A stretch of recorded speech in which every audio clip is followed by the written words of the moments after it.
My name is Steve Sheets. I am a software developer by trade. I do it professionally. I do it because it's my love. Have been programming Macintosh, iPhones, Windows, Androids, now VR for many, many years.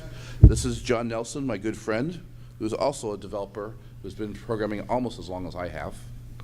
And we are going to be presenting the research that we did from learning all about ARKit. John will be the main presenter. I want to do a couple announcements first. This is a track. This afternoon at 2:30, we're going to be doing an excellent presentation on doing AR and VR in museums. And then tomorrow morning, we're going to do a panel discussion about programming all levels of VR. Ask the experts. So please, I have questions, but I take questions from the audience. Come there if you have any area you want to talk about. We have experts on Magic Leap. That's very rare. Vive, Oculus, you name it. We have a HoloLens. So please come on by. Also, this group is the track has been mostly organized by people who are members of the DC VR meetup group. DC VR meetup group has two locations now. One's in DC, run by Joey, and one's in Northern Virginia, run by myself. Meet once a month. Please, we have all areas of interest. The Northern Virginia one's going slightly more to developers, while the DC one is slightly more to general interests. But we have cross-platform for everything. So please, check it up on Meetup. That's the best way. Anything else should I announce? I think you've covered all the bases. Okay. And John, why don't you take it away? Okay. Well, the title of this presentation is Creating Compelling AR Experiences with ARKit. That's Apple's ARKit, which is an augmented reality API. A little bit about me. I'm an old line OS X, iOS, Swift, Objective-C, all kinds of Linux and C and things developer. And more recently, I've gotten into Unity 3D and Oculus Go. I purchased an Oculus Go this past October, and I've been developing with it. And it's an interesting platform. It's a really wonderful all-in-one commercial package. But we're not going to be talking about Oculus Go today. We're going to be talking about Apple's ARKit, which is an augmented reality system.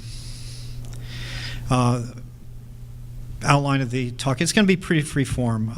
We're going to do some demos and do a teardown of SwiftShot, which is Apple's augmented reality game example, and we'll see. By the way, SwiftShot is completely available. You can download the source code and compile it and run it on your own machines.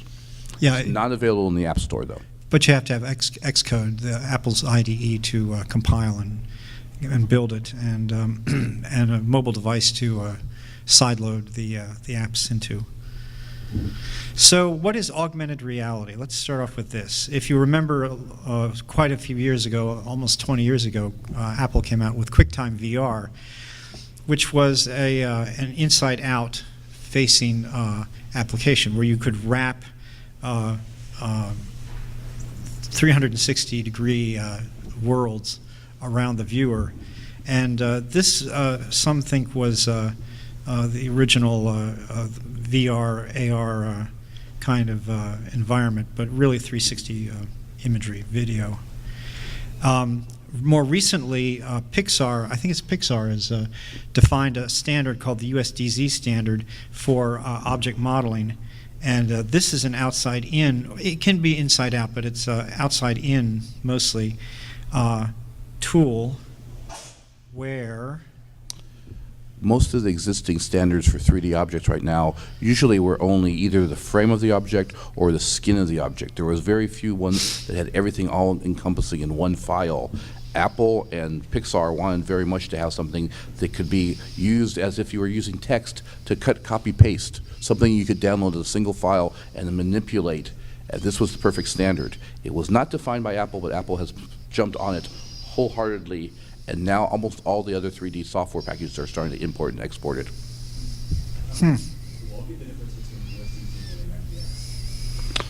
You should answer that one. I'm sorry, between USDZ and what? XBX? I have no idea. I'm not sure. Oh, FBX, FBX format. I really don't know. Right. I know it's Maya, but I don't use it enough to actually say, is it mostly the skin or is it mostly the skeleton? You can hold the model itself at skeleton and puts your material information. Well, then it's very similar to our process. All I know is that the people had problems with a lot of the standards because they actually were, here's the file, and here's 3 or 4 support files that had to go with it for it to actually work. So even though the file there was more like it was an XML file, which gave you the information, but the data was separate. This file is all one encompassing. It's kind of like a TIFF where everything can be thrown in there, okay? Other than that, all I know is the relief from developers has been very heavy. They really appreciate the fact it's all, because then you can put it as one file and then put it into a resource store, which we're expecting to see very soon. You'll have to indulge me here for a second. I think we have Please jump into questions. We want this to be technical interactive. difficulty. That's one of the reasons we're down here on the stage, not up there. Huh. Problems? Yes. Of course. Nothing is running. Well, I'll take this time to talk about augmented reality versus mixed reality. Do you understand the differences? We talked about this in my seminar yesterday. Augmented reality is putting graphics in the real world. Mixed reality, which is a lot of confusion because mixed reality is a term that Microsoft is jumping on wholeheartedly. Other people are still just going to say, oh, that's just augmented reality better, is the idea that we'll put the object, but we'll know about the surface of something, and so we'll put the object on the surface. It's interacting with the real world. If you're playing a game that has alien bugs falling up from the sky, and they go right through the table, it's not going to be very realistic. If it lands on the table and then crawls off the edge because it knew where the table was, that's mixed reality. And Apple's new cool kit, ARKit, provides you this, where it actually does plane surface detection. And do you want me to keep talking, or do you? Yeah, keep talking. Okay, keep talking. We've got a technical difficulty. Technical difficulty. We've said that wasn't going to happen. Yeah. Okay. All right.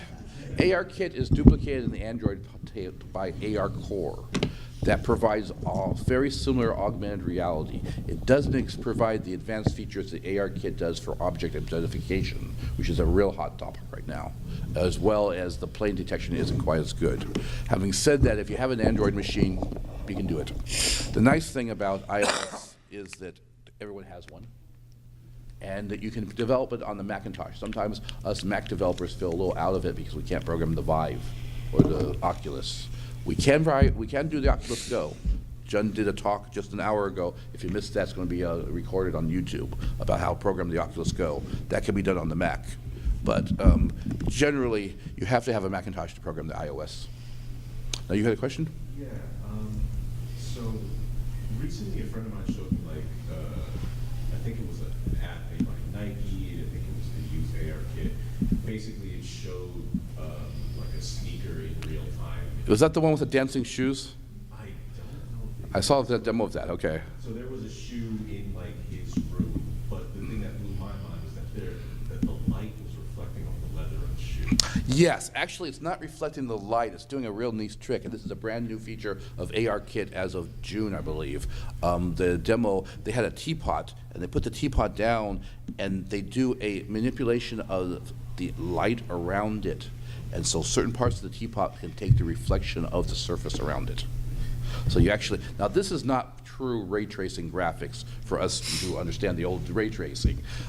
Almost all of OpenGL and Metal and all that doesn't do true ray tracing. It's all about shades, but it's an interactive shade. It's an environmental shade that changes. And that's one of the areas we actually didn't do when we were programming. Because that's true. We didn't do it on ARKit does give you a environmental light probing. So you put an object on a surface like this table, and it will reflect. It does. It's doing it actually probes the scene around. Yeah, it gets the information about the light around it and changes the shade. So there's no real reflection, but it fakes your eyes out. So, and man, we saw the demo of it, and it really makes you think the thing is really there. Is it getting light data from the phone's light sensor? No, it's gaining the photo from the camera. The camera is actually figuring out the image around it. And that really makes a big difference, especially for something that has a little slightly shiny surface like a teapot.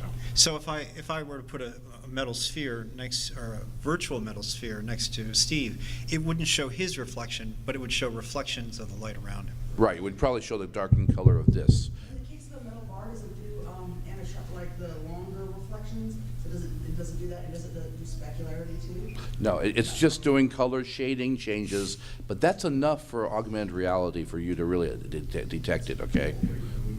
It's very much an illusion, because that's what augmented reality is. It's creating the illusion of artificial reality on the real world. People are always going to ask me what the future is AR from Apple. I have no idea. My friend used to be head of advanced technologies. He would never tell me anything. Opening your mouth for anything is a firing offense at Apple. They've really cut the old leaks that we used to have in the old days when I was working there. That said, they are buying massive amount of companies. Publicly known that they bought an AR glass maker. So they may be coming out with their own device. If it is, it's going to be a complete surprise until they release it. The software, in my opinion, gives me the indication that they are working on something. Not something in VR, but something in AR.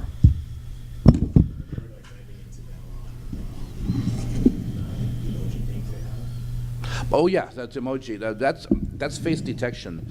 One of the hot subjects in VR right now is eye tracking. Because not only is it, first it was used by the military, of course, for sighting your guns, but then it got used by advertising to know where your eyes were positioned, to know what you're looking at in a commercial.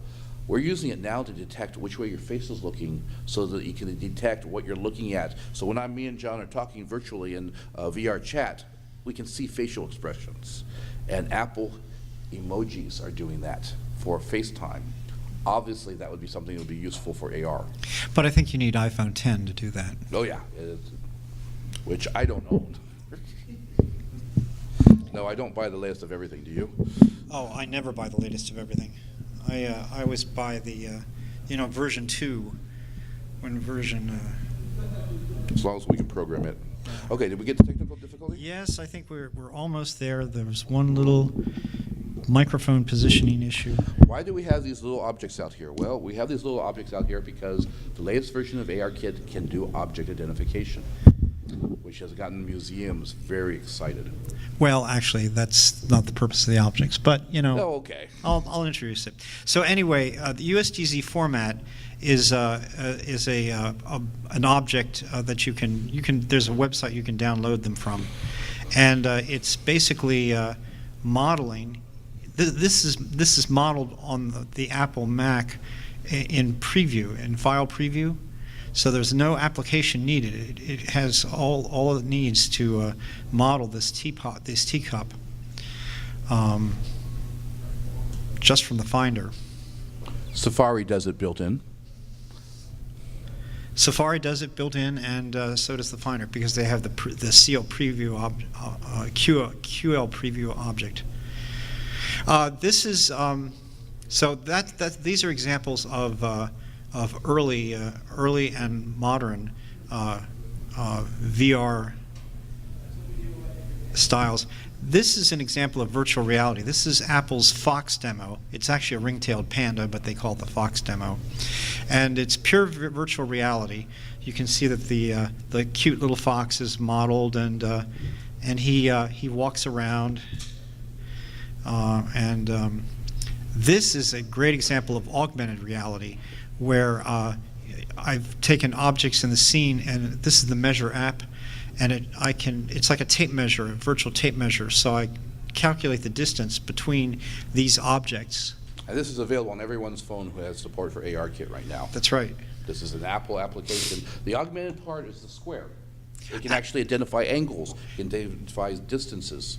Actually, this is on the iPad. I'm not sure it's on the phone. Okay, I thought it was, but you might be Yeah, right. because I did this with the iPad. Oh no, it's a high-end phone. You don't have a high-end phone. Oh, that's right. I'm not an early adopter.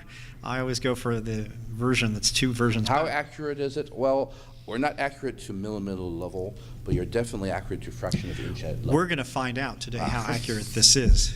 So that's why I've had Tom- good results for my tests. Yeah.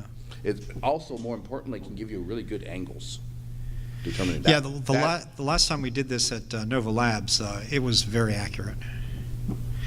So here's an example of mixed reality, and this is an application that Apple wrote, a demo app, that places virtual objects in a scene. Guess Now, which ones are the... yeah, can you tell me which is the fake and And the which cup is doesn't count. We showed you the cup.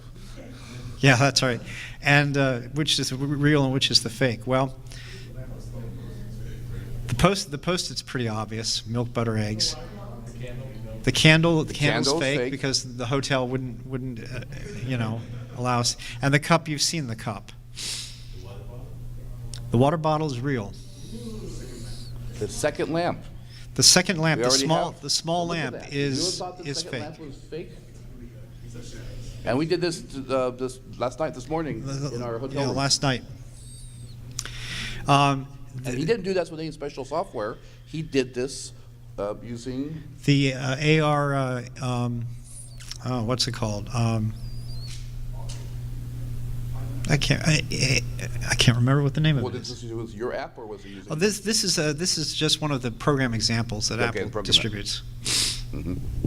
Now you can also do this from this Finder, not from Finder, from Safari on your iPhone. Go to the website that has one of the 3D images, click on it, and it will pop up. Now, it won't allow you to do multiple ones at the same time, but can you imagine this for Amazon or eBay? So if you want to see where your toaster will match the rest of the furniture in your kitchen, click on it, it appears, and you go over, oh, that's what it would look like. Yeah, I think IKEA has already done this. They're absolutely excited about this. Yeah. Long-term, Apple and a few others expect that I'll have 3D images for almost anything in the world. And there's also a question about they'll probably be free, because if you're the one selling these items, you want to give it out there. You want to have artwork.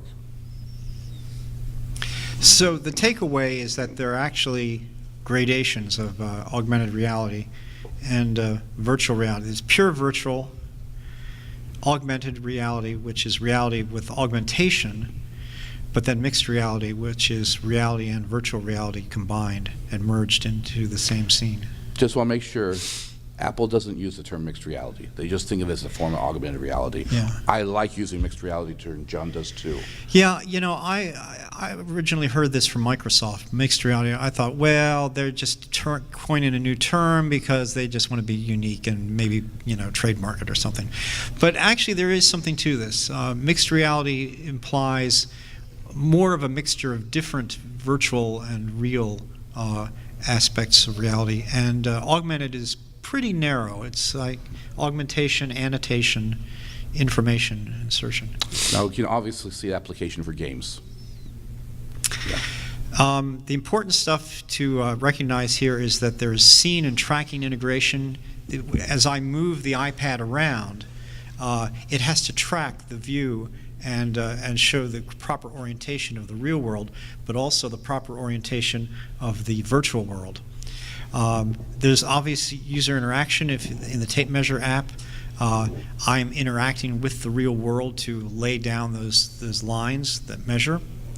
And there's a unified presence, so the eye is tricked into thinking that the lines actually exist. There's an immediacy, because you have to be there. You have to be in the viewpoint to see the augmented reality.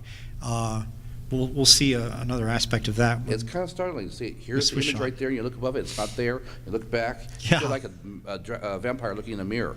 It's a really cool experience. And I think that this would be a great opening for a really creepy horror game where you see the room and then you hold it up the iPad and you see creepy things lurking in the shadows. I'm sure that's been done. By the way, already. almost all of this is done by software provided by Apple. You do not have to do the calculations yourself. There's very little of the 3D rendering aspect you have to worry about yourself. It's all done for you under the hood. Yeah, a lot of it's under the hood, and you use callbacks to delegate methods to, if you're into Apple parlance, delegate methods. I think that really the most important thing, unlike virtual reality, which favors presence and immersion, I think the important stuff for augmented reality is interaction with the scene by the user. So this brings to mind the kind of applications that AR is good at: product visualization, tagging, creating virtual imagery based on tags like SKUs or product tags or even product images. would you like to talk about your experience with the Lego store? Yes, a lot of people, the first example of augmented reality was, God, 5-10 years ago. Lego stores, the one over in Tyson Wall, has a camera there with going continuously. If you grab the Lego box and you bring it over to the camera, on top of the Lego box appears the Lego that was inside the box, usually animated. Go to the store there, it's there today. Matter of fact, they're taking that data, which they had for years, and putting it inside an iPhone app. They just announced last month. I'm not sure if it's shipping right now. But that was the very first example of showing what's inside of a box, all made up and moving for you. And you hold the box there, and if you want a close look, you can turn it, and on the monitor it turns, and you can see exactly, tilt it. And even if it's not useful, it has a cool factor. There is a definite cool factor. Yeah. The animated books, I've seen some fantastic books recently. A couple companies have come out where their children have a physical book and they look it through their iPads and a scene unfolds or animates. I've seen this in Japan, like Yes. 3 or 4 years ago. You take a normal book and open it up in front of a camera or in front of an iPad or another device, and up pops up the characters and the scene that's in the book. And this is really interesting for children, I think. And there are a number of other applications. Closed room mysteries. You could go into a closed room and have a mystery or an escape room with augmented reality devices. Merging mixed reality with augmented with real reality. Visualization and surgery. Actually, I spoke with a developer scientist downstairs in the indie game area who was interested in pursuing edge detection and image processing for people with macular degeneration, so it would aid them in improving their eyesight in the real world. So the list is endless, merging virtual worlds and augmented worlds. One that I'm really in favor of is on-site research and investigation. You could do forensics by collecting data on the site, uploading it to a server, processing using AI or other data science techniques, and downloading information and tagging the scene in Windows real has time. a term called remote viewing, which they're really pushing for HoloLens, where someone else looks through the glasses and you are, and they're seeing what you're seeing, and they guide you through. You can do that with this. So if you're looking at something forensic-wise, and the guy says, well, take a look at this, and he draws a circle around it, the circle just doesn't exist in a two-dimensional space. It physically exists around that object. So if the guy circles from the other round, he knows he was looking at. If he draws an arrow to that, he's pointing not to that two-dimensional space, but the actual three-dimensional. It makes a major difference, And this gets us into telepresence. which is where it lead into, Yep. which is my area of research. And But first, let's look at the coolest AR app in the world. It's the Measure app that comes with the iPad or an advanced phone. So the Measure app is a virtual tape measure, and we're going to run this little video. This is the hotel room where I'm staying, and what you do first is you move the iPad around to get reference scale and reference markers. Now notice, you'll notice that the circle around the dot, it's turned vertical, and that's because the major vertical plane of the figure is vertical. So it's able to detect not only horizontal planes but vertical planes, and that's a new thing in ARKit 2. And then we lock it down and then draw another line, and you notice the circle is changing its position to match the plane of the face that it's matching. And then we draw a line to the phone, and the circle is horizontal. Now notice what we've just done here. I've drawn a line through that lamp. That's actually not in front of the lamp, that's right through the lamp. And that's something you can't do with a physical tape measure. You can't, I mean, you can kind of go around it a little bit, approximate it, but actually so the virtual tape measure has a real benefit here. And here it is laid out, 12 inches between the two figures, 12 and a half between the giant lizard and the raccoon. I'm not sure about you, but I don't carry a tape measure in my pocket. I do carry my iPhone. I have started using this occasionally to get estimates of measurements. That's a good point. So that's another example, I guess, of the immediacy of AR. Have you ever just, out of curiosity, like with the depth perception of it, just check to see if it's accurate? Oh, I well- never thought to do it myself. It just occurred to me, I wonder if it's Well, actually really accurate or. that's why I brought the same toys here and laid them out on this table. I was surprised at how accurate it was. Like I said, not millimeters, definitely centimeters. Wow. Yeah. So I think Measure is the coolest app in the world. It measures virtual and real spaces. It's highly interactive. It's useful. It's immediate. I didn't put that down, but you can see the immediacy of it. It can measure through objects. So it has a benefit over the tangible real world object that it's emulating.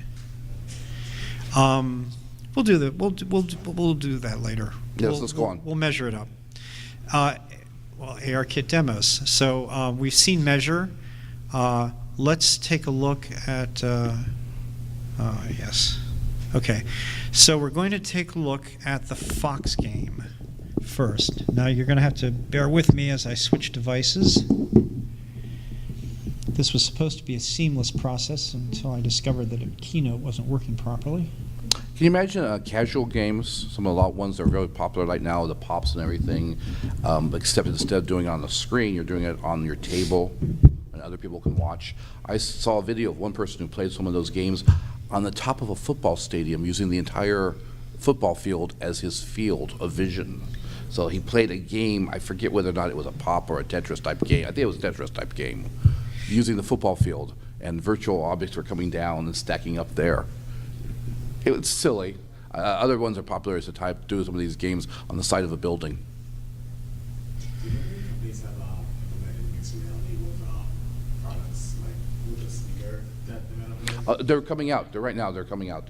Search for AR apps inside the App Store, and you will find some. Yes, there are definitely. I know they're hiring people for it. I don't know where the current status is. The latest version of this stuff came out, demonstrated in June, given the developers, available with the update in September. So we're just in lead time for really cool apps to be coming out. Good. So we've seen the Measure app. We'll explore that a little later. Let's look at the Fox app. This is pure virtual reality. Yes. This is Apple's Fox, right? This is the Apple Fox demo. They gave this a few years ago because it was created using SceneKit, which was Apple's version of basically Unity or OpenGL.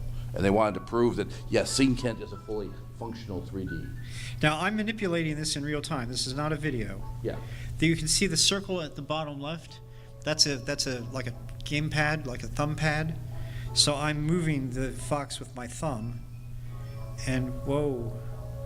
And this is a very cool game because there are a number of Chekhov's guns in here. This pool of water, this isn't just decoration. You're going to need this water because if you want to traverse...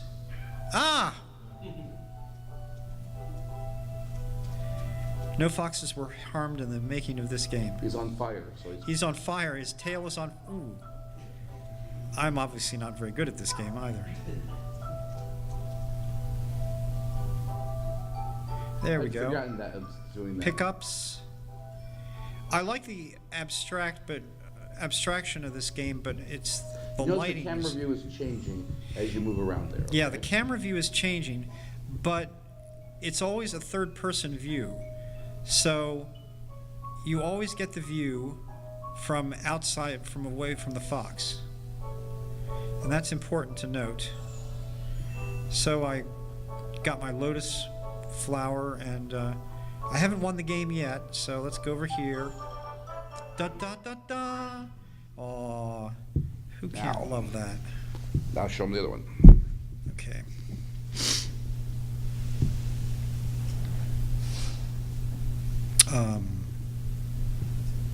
Let's see here.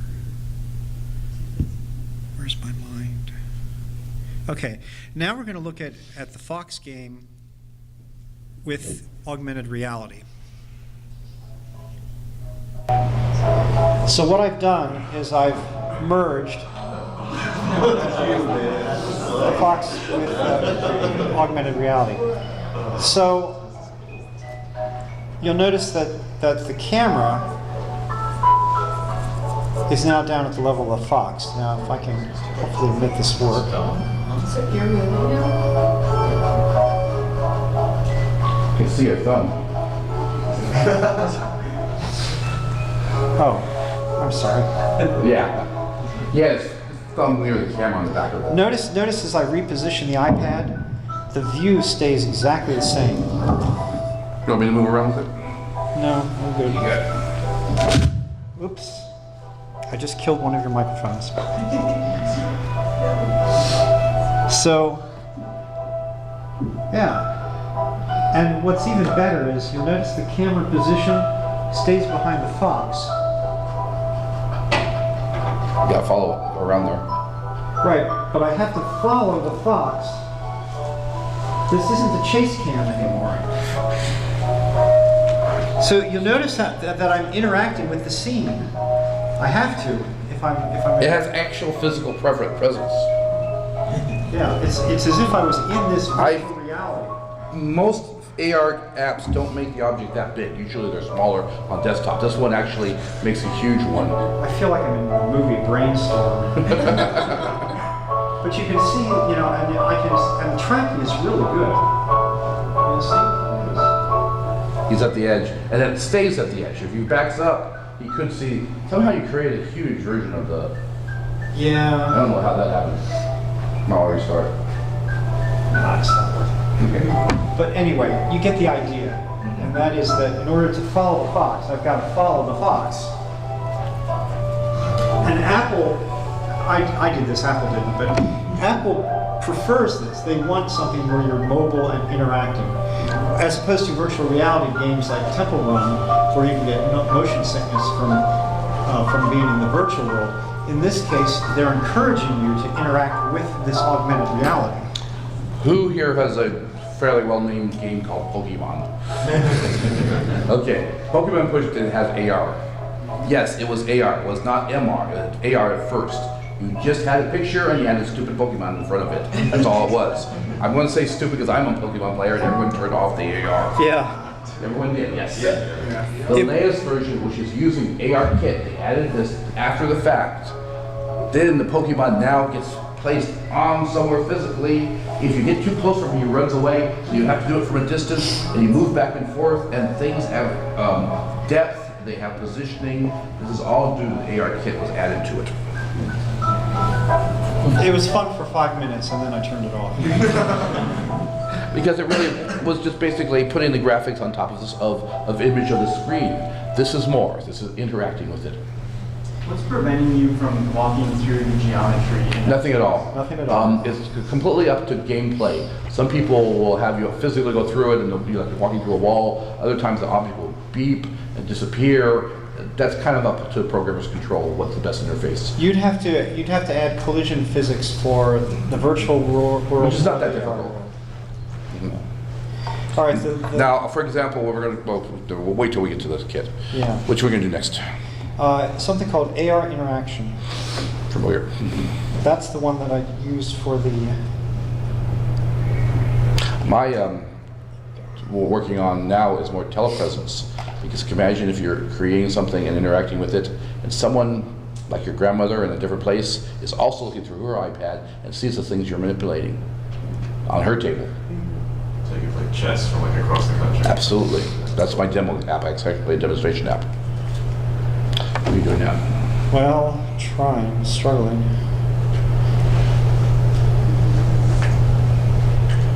There's a turn thing.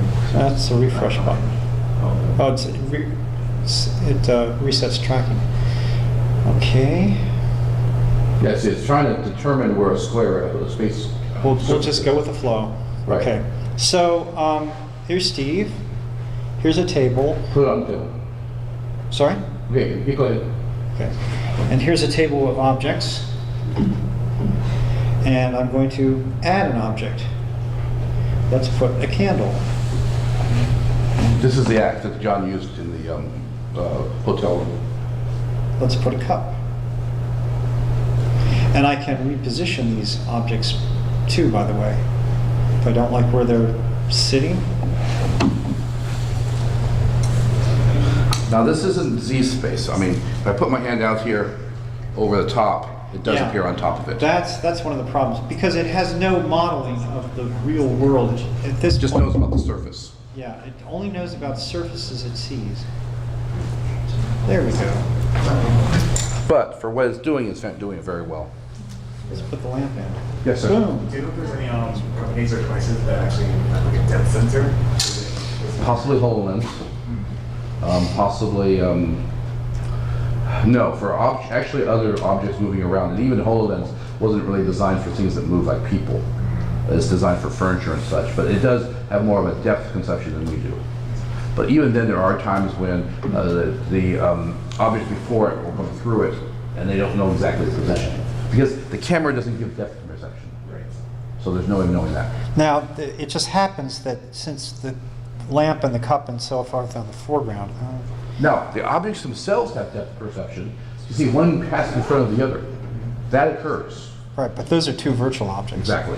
It has no modeling for the Real world. real world. But you can see this scene looks really good. I mean, notice how the lamp is occluding the audience. And if I move this guy, Yeah. now as long as you don't overlie him, he does look like he's part of the scene. I could see where you had detection of when the plane's broken, that you can actually. You'd have to have a camera to do distance, which really doesn't really exist. Well, yeah, There has been but- some research using focusing. But when you break that plane from the object, you're seeing your hands of the object, so you can tell when, How do you know he broke the plane down? because you can see it. No. How does it know whether or not my hand's in front of the object or behind the object? There's no really knowledge of that. Right, but when you're moving your hand, the object was here, you got to a certain X point onto it, then you're. No, it didn't do that. Went through it. Didn't do that. My hand, as soon as it appeared up top, my hand was behind the object. So there's another chair in the room. Ah, you created that chair. I did a demo at AOL, and I created this virtual chair right next to a very, very similar chair. Yeah. And it was hard to tell the difference between them. And Now, if you look closely, the legs have a little bit of shadowing. yeah, it's actually producing shadows. And I think what it's doing is it's probing the space for the lighting sources. It is. And once again, there's Steve. Oh, we've lost our lamp. They should have a leg lamp. Yeah. Oh, by the way, the objects themselves can produce light for other objects. Steve, walk through the chair so we can see how it handles the lid. Okay. As long as he stays behind it. That's cool. But if I walk through it, So it's He See- can't really walk through because he it. doesn't have any idea of the scene. Yeah. So that's what we're talking about. But you can sort of fake it. You can put your hands on the chair, yeah, definitely. chair back, and Horse perspective. Yes. Sure. Ask the guy with a broken foot to do this. so you get the idea. So we have examples of augmented, virtual, and mixed realities. You just have to What was have this an app called? algorithm in there. That's called AR interaction. We can discuss this outside of it. It is not a trivial problem. It's not something simple, and it's not something that's built into the SDK in any way, and I have yet to see a good example of it. It's just, you're talking about trying to get depth from a camera. That's a PhD academic project. That's not where they work very well. They've been trying to do it for years. The only way to like approximate it on the iPhone is with the front-facing camera. There is on the iPhone 10. There's the depth perception there. So if you're doing face tracking, then you can. That's a pick up very on subtle difference. The It's edge not on the face, intended that's for like a any gross fake way to do it. manipulation. The research along that lines has to do with determining planes, and determining when you cross a plane in the view whether or not you're crossing a plane in real life. By the way, this is all being That's more done of an with a object fairly detection thing. low-level processor. Okay, it's not the 1060 card or Vive processor. The operating system. It is one of the reasons why this only runs on some of the newer machines. If you have an older phone, it may not run. You have to check the stats. I'm going to cover that too. Okay, you're gonna cover a machine? Yep. Object ID? Okay. Okay, I'm going to bore you with the. That took us to do and duplicate this research about a day of design. Mostly we didn't go that long because we were writing in framework that we could duplicate over and over again. That's the embellishment. Yes. Yeah. ARKit. What is ARKit? You know, obviously we've seen what it can do. It's a high-level API that integrates many different APIs. So ARKit is not just this one big monolithic thing. It takes a number of Apple technologies and merges them together and integrates them.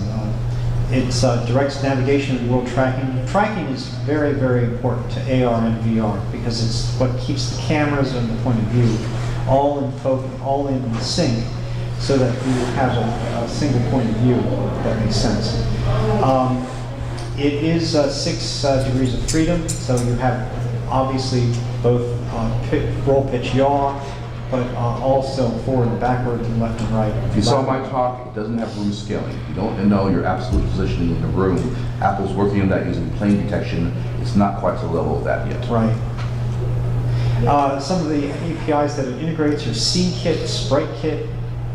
Don't worry if you don't know what these are, but UIKit, which is the user interface kit.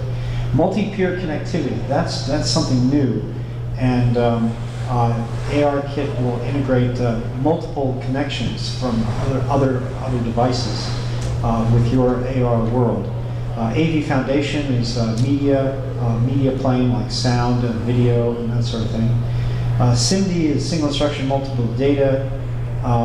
That's a computer science term, but what that means is it's a math package for math, matrix algebra, and that sort of stuff. Metal is Apple's replacement for OpenGL. It's considered. What's that? It's a Vulkan, I would say. It's Yeah, you could say it replaces Vulkan, but OpenGL is It was more- designed to replace OpenGL. OpenGL OpenGL is great. It's been along around time. It has a lot of overhead, which is mostly there because you have different platforms. Apple threw that out and rewrote Metal.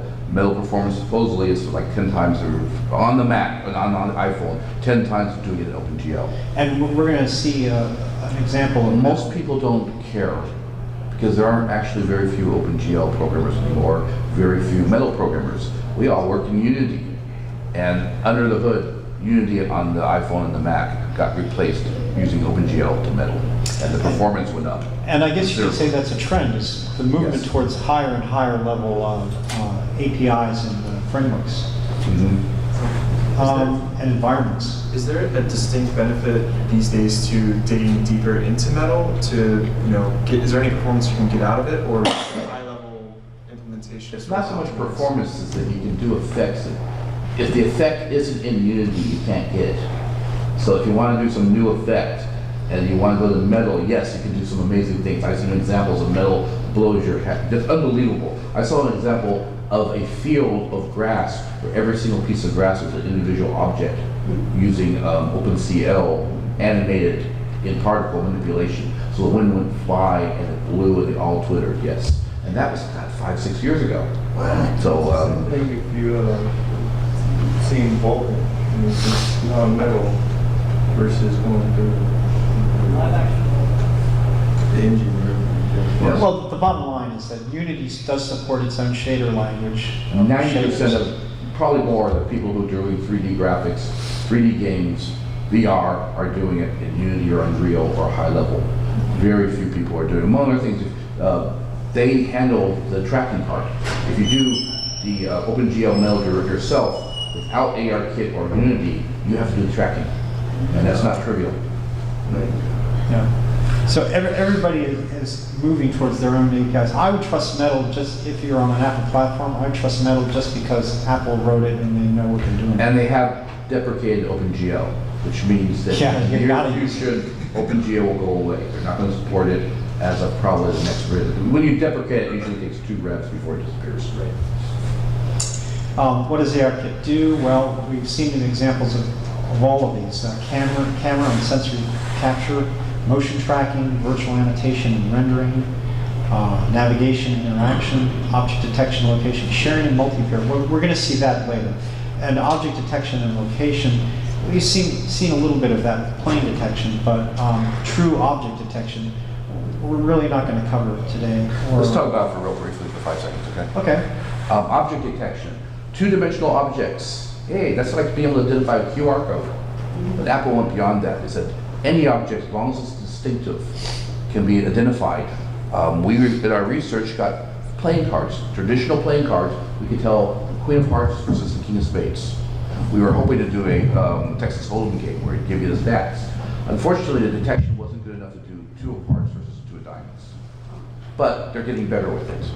More importantly, they do 3D objects now. That's brand new. That just came out. They can actually scan this. When I mean with a camera, go around with your camera, get a good picture of it, download that image you just got, and then using AR, I walk around, I'd be able to identify what this is, and then pop up a little animation above it, or giving you information.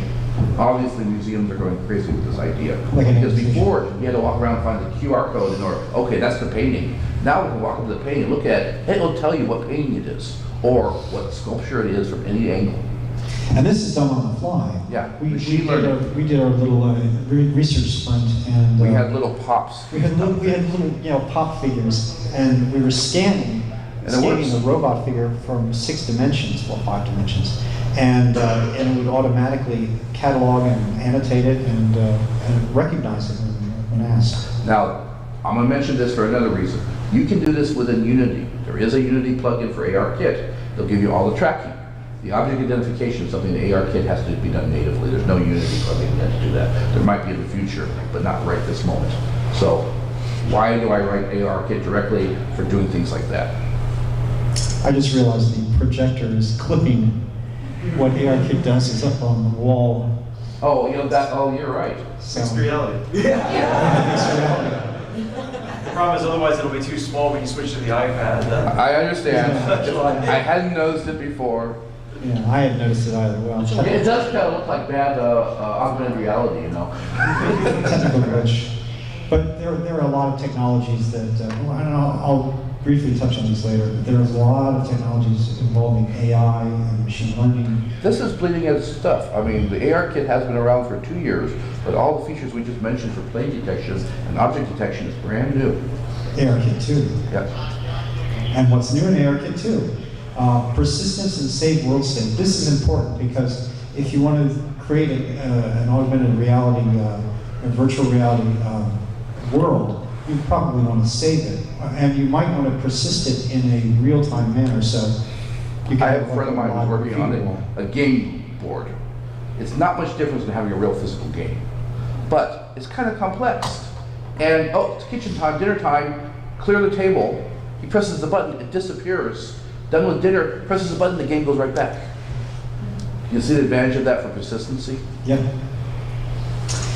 Shared AR experiences, collaborative environments. So you could have these saved persistent worlds and have collaboration within them. That's possible right now. In fact, we're going to show you an example of a collaborative or a multi-peer game.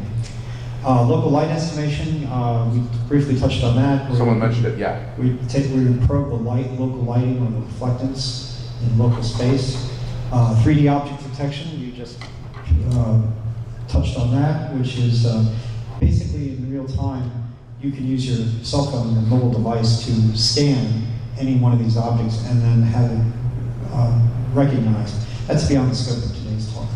I will say that not all objects can handle that. Some, it's not if they're bizarre looking, it's if they're blonde, but very blah looking. 2 objects that look very similar sometimes have a hard time identifying. It wants major points of distinction. Yeah. More patterns, environmental texturing, audio and ARKit. We don't need to look into that. Oh yeah, full 3D audio.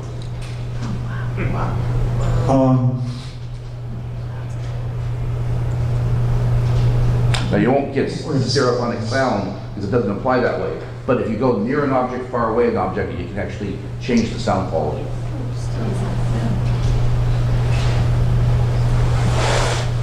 Yeah, this is more of the USDZ, that's a misspelling, USDZ format.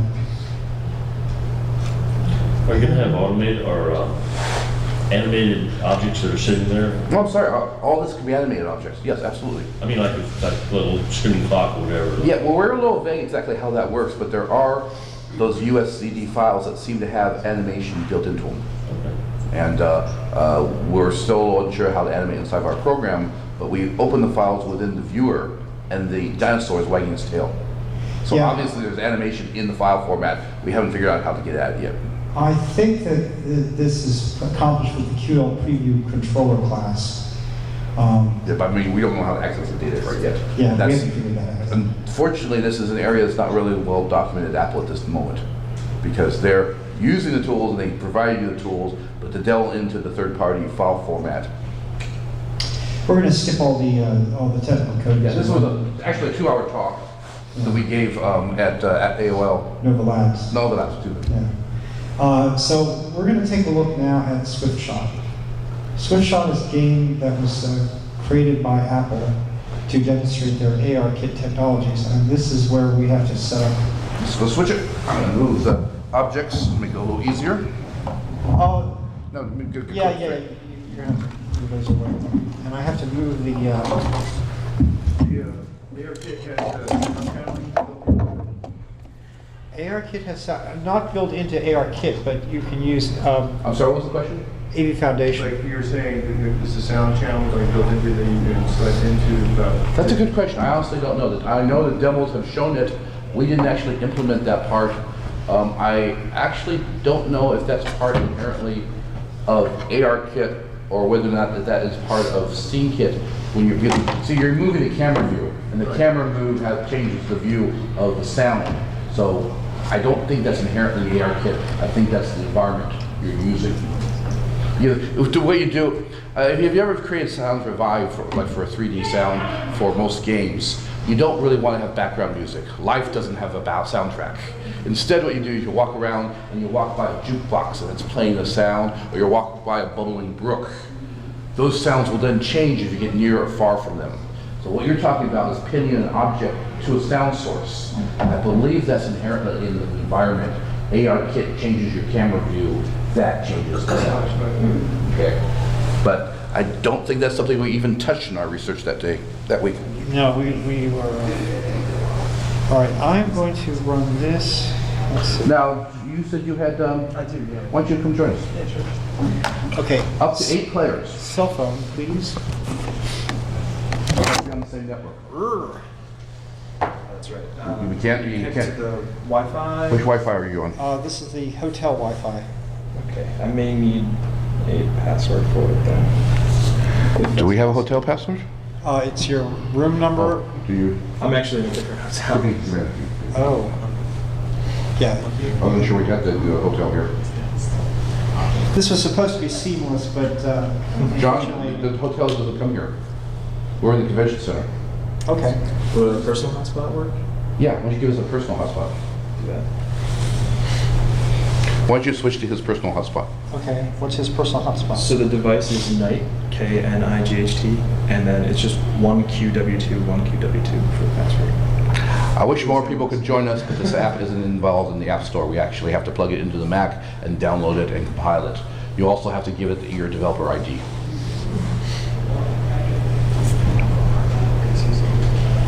Well, that was simple enough. There is a slight chance that 2 machines will not work because your version might have a different developer ID.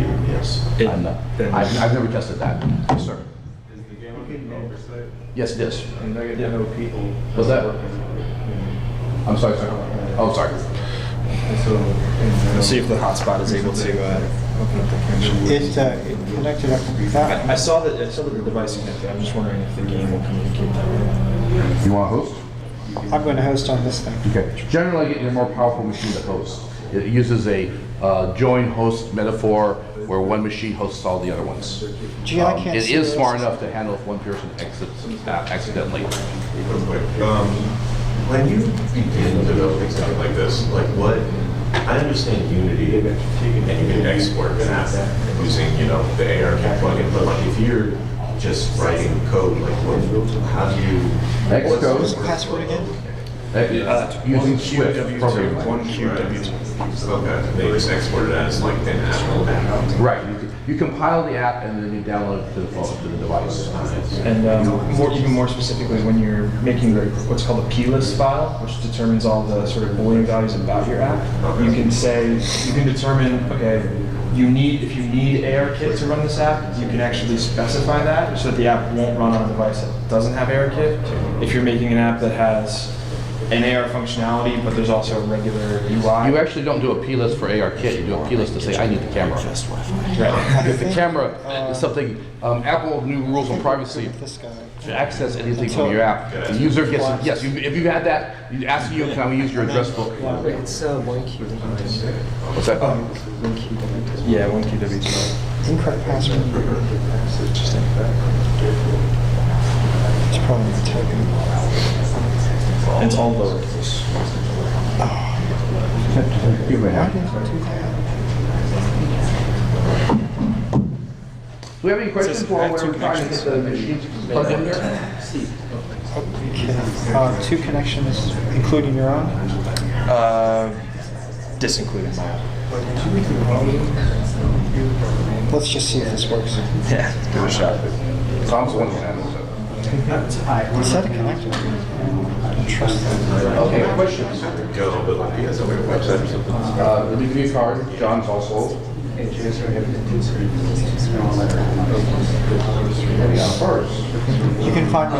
Yeah, contact me. Please. Hope you enjoyed it so far. Sorry for the technical difficulties. There are more ARKit apps appearing, and some of them are utilities, and some of them are games. Computation, okay. I'm actually more interested in utilities. I want to have some shared space. No killer app for any platform. Do you have SwiftShot you're running? Okay. Useful I'm going to things. start on my home. Steve, Yes, sir. would you see if you can connect up? Okay. You want me to join? Yeah. Table near you. Nope. Well, why don't you go ahead, just create it without us joining you, okay? Yeah. Oh, no. No, let's get it working first. Go ahead and do it. It is working. Okay, yeah, we'll start the game. It is starting. I don't think the You don't think there's... I don't think the personal hotspot will. Yeah, don't worry. Yeah, Hang on. Shh. they want to see it. Patience.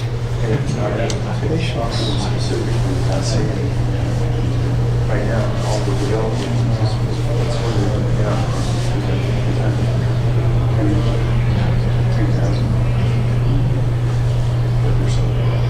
All right, here's SwiftShot. It's actually discovering the table. It's finding it. Want me to move it around for you? Yeah.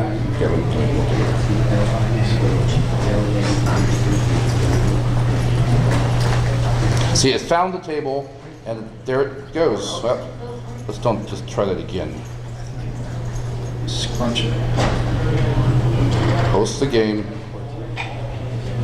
There's the table. Create the table, and now we have a bunch of blocks. Okay, now with this phone, I'm going to join. And There it is. There it is. Oh, great. So you guys are connected. Yep. And I joined the game. Now he's in there. I don't see him. Well, I see him. I mean, I don't see his phone or anything. Now this game has a very unusual interface. It doesn't have you touch it very much. Instead, you get close to a slingshot and you grab it. There. I hold it. Now, I didn't let go too soon. We created the board a little incorrectly. So go back here, aim up, fire! I missed the flag. I'm trying to take out the flag. So you can see up to,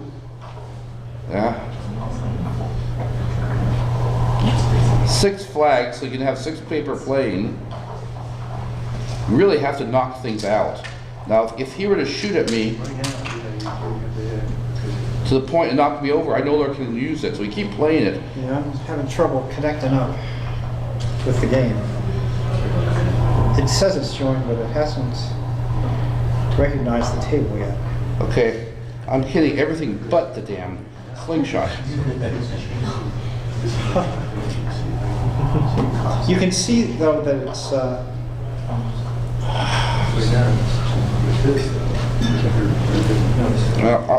When in doubt, switch sides. Yeah, there it is. There we go.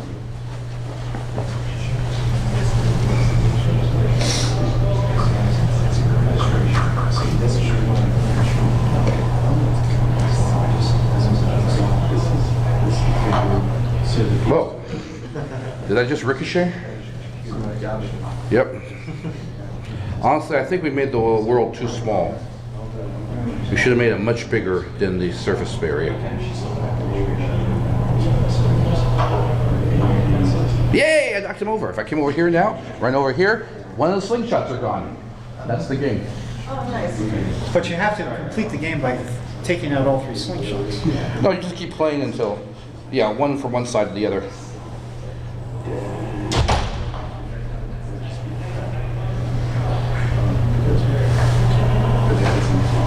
Now give me a bow and arrow and I can hit the damn thing. That one wasn't bad. Any questions we can answer?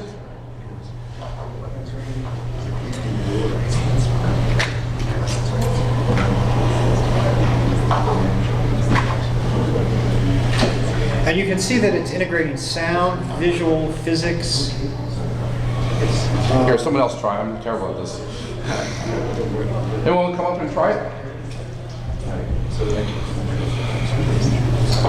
Is that pretty much it for our John? No, I still have slides. Well, why don't we switch back to the slides while he's trying to do the game? It's We're actually passing too far. yeah, it's the edge of the table. That's the the issue over here.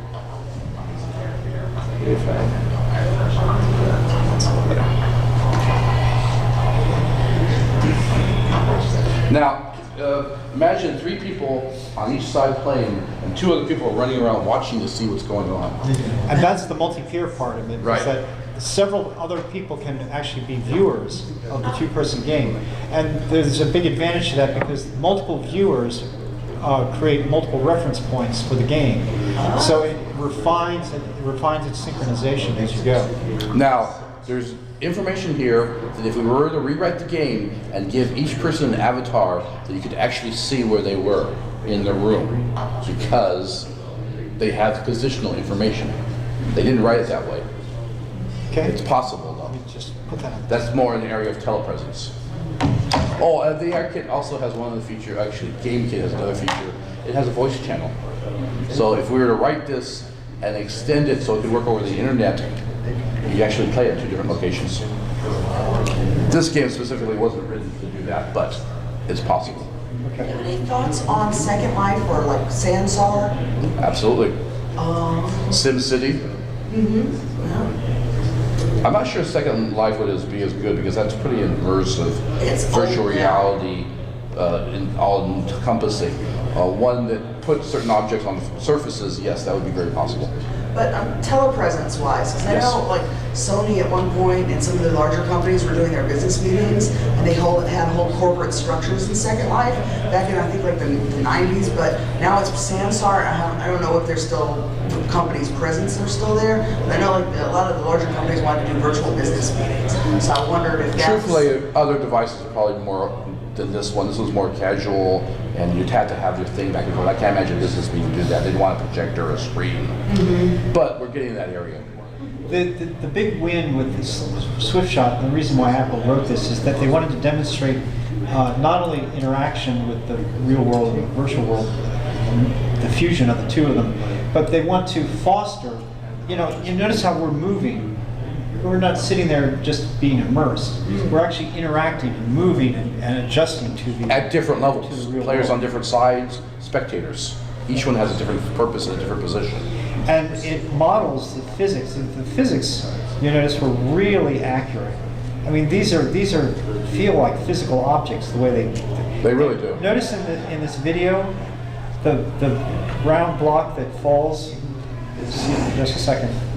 So you feel like the tension when you pull the device back, whichever one? No, they actually don't have any haptics in there. I wish they did. But does it feel like an accurate amount of Yes, distance? it does, because if you pull it back too far, it lets go. Oh, okay. And you have to just measure it just right, and it's not with you pulling your finger on the screen. The only thing I did on the screen was catch it or let go of it.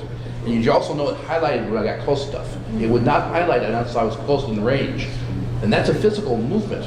So we're manipulating an object to do it rather than just clicking on the screen.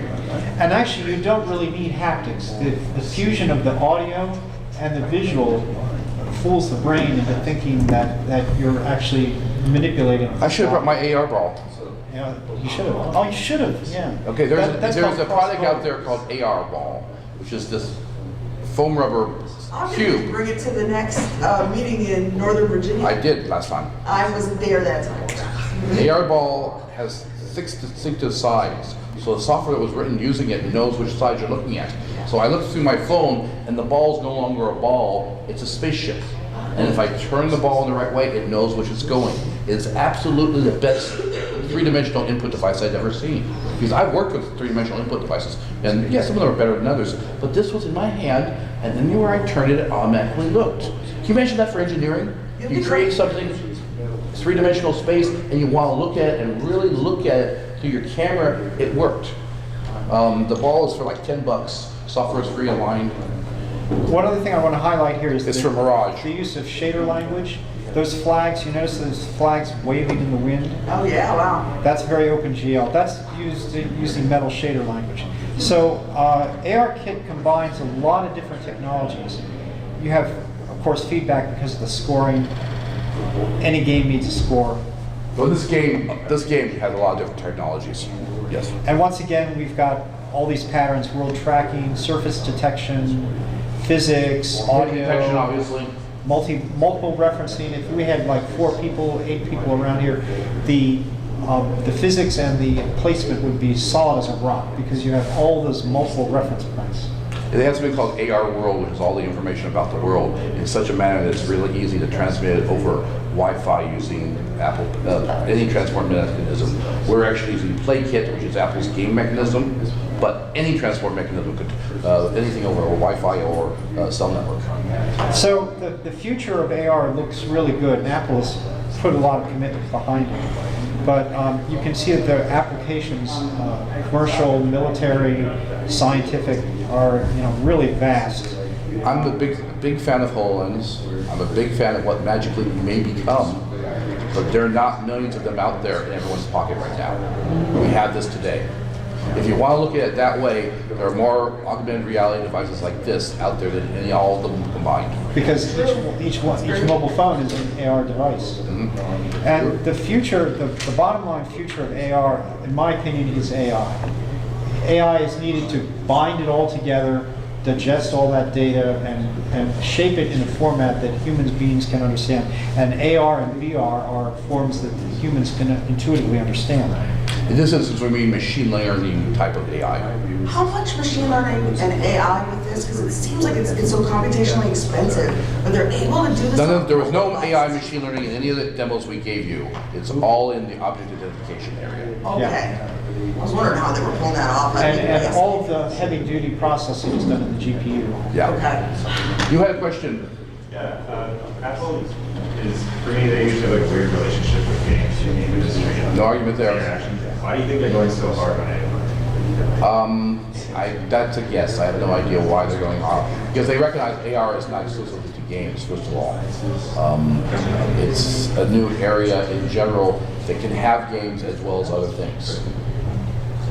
That's all I know. All I know is they have a ton of patents and they have a ton of real hardware devices they bought.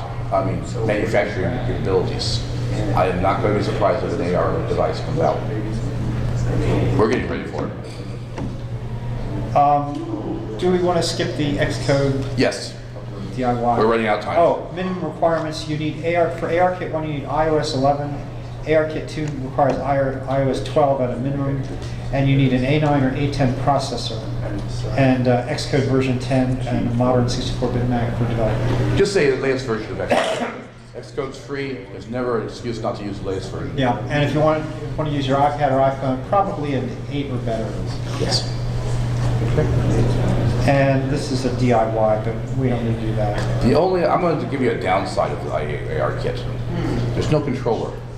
So all the manipulation is on the screen. That's not always the best interface in the world. iPad's kind of nice because you hold it like this, you can touch your fingers on your side. Camera, the phone, sometimes that's a 2-pen operation. It's not that best. So don't do something that's heavy controller manipulation. There are a number of references. I hope to post this on a GitHub or a website. The SwiftShot code, interestingly enough, is completely available without restrictions. You can copy it, use it, do whatever you want. But the mark, the trademark, and the icon for SwiftShot are property of Don't ship it. Yeah, which is really weird, but I guess they value their intellectual property more than they value the code. That's And pretty. it was meant for developers to learn from. Are we jumping on top of the next session? You are about 10 minutes over. Okay, we better get going.